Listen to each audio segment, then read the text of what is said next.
विकास विकास सब बकवास। मेरा एक कविता है, सुना जाए श्रीमान आप।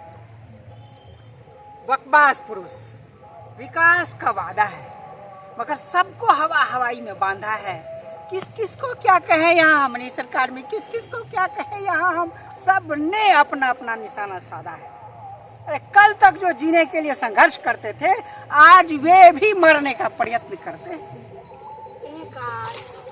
एक आस कई हताश कई निराश, क्या विकास सब बकवास।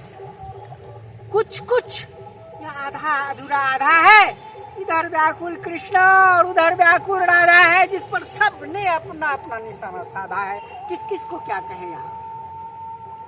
आज सत्य बोलना भी उचित नहीं है, आज सत्य बोलना भी उचित नहीं है। कैसे बतलाए कोई कि क्या गलत और क्या सही है।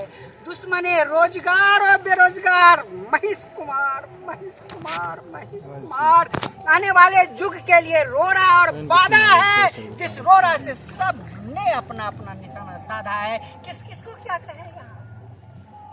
रंगासियार बहुत होशियार, मगर रात दिन जब शेरनी का करने लगा शिकार, उन्हें कहा तब रहा ध्यान कि जगत जननी का अपमान पहुंचा देता है श्मशान। कहीं भी कुछ भी और कैसे भी कह दे, ये बुजुर्गों का कोई कायदा है। तब तो सब ने अपना अपना निशाना साधा है। किस किस को क्या कहे यहाँ। धन्यवाद।